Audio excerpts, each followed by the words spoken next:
bulshadeennu haddii ay fahmi lahayd faa'iidada ay wax soo saarka beeruhu uu leeyahay maanta abaarta haysata ma aysan dareemeen. Cabdulaahi Daahir oo ka mid ah beeraleyda magaalada Qabridahare ayaa sidaas yidhi. halkani daawadayaal aan ku suganahay waa iskaashatada beeraleyda ah ee Daahir Bisle waxa ay ku taalaa duleedka magaalada Qabridahare.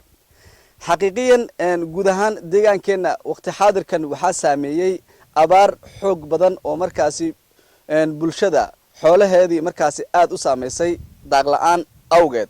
bulshadiina hadda waa ay ku dawa jirtaa maadaama bulshadeenu ay tahay bulsho ku nool xoolaha nool. xaqiiqiyan dhulkeena waa mid dihin haddii lagu foorarsado ma aha mid ku inkaraya.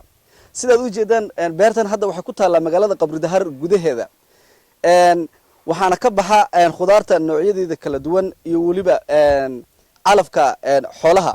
hadda beertani waxay u taagan tahay in la jaro isla markaana balkaasi ku yaala magaalada loo suuq geeyo.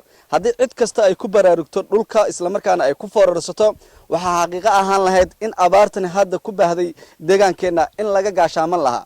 bulshada iyo dawladaba waxa looga baahan yahay inay iska garabsato sidii markaasi loogu baraarugi lahaa wax soo saarka dhanka beeraha si markaasi abaar kasta oo timaada looga gaashaanto. beertani waxa ay ku taalaa isla markaana ay dhinaca ay ku haysaa mid ka mid ah ceelasha biyaha ee magaalada Qabridahare ay ka cabto. waxaana beertani ay ku baxdaa biyaha ka fataha amaba ka daata xilliyada ay booyadaha ee ceelkani ay ka dhaaminayaan. waxaana halkaasi ka cad inuu dhulkeena uu yahay mid dihin oo ku haboon dhanka wax soo saarka beeraha. mas'uuliyiinta iskaashatadani ayaa sheegay inay suuq fiican ay ku helaan khudaarta iyo calafka xoolaha ee beertani ka soo go'a. haddana ay taagan tahay xilligii goynta balka oo baahi weyn ay bulshadu ay u qabto maadaama ay abaari ay ka jirto deegaankeena. Cabdulaahi waa mas'uulka beertan waxaan wax ka weydiin doonaa qaabka uu beertani markaas ay u beeraan xilliyada kala duwan ee markaas ay beertani ay beeraan iyo waxyaabaha ay markaas ay ku beeraan calafka iyo khudaarta ka soo baxdana sida ay suuq ay ugu helaan isla markaana ay magaalada ay ugu suuq geeyaan ayaan markan aan wax ka weydiin doonaa. Cabdulaahi soo dhawow. waxaan ahay hormuudka iskaashatadan Daahir Bisle.